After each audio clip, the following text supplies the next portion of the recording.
स्वातंत्र्यानंतर तब्बल 78 वर्षांनी गडचिरोलीच्या काठेझरी या गावामध्ये एसटी बस धावली।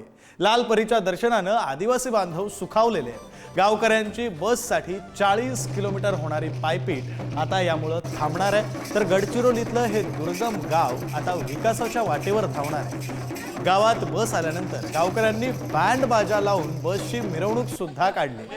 तसंच चालक आणि वाहकाचा शाल, श्रीफळ, नारळ देऊन सत्कार करण्यात आला।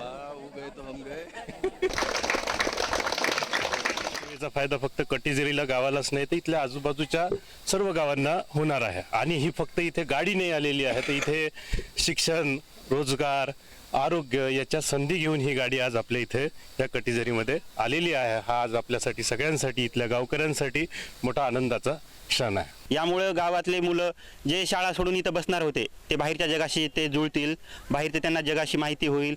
आरोग्य सुविधा आणि इथं गावात बाजार नसल्यामुळे आबाल वृद्ध हे मुरुमगावला चालत जायचे, माझ्या समोरने चालत जायचे।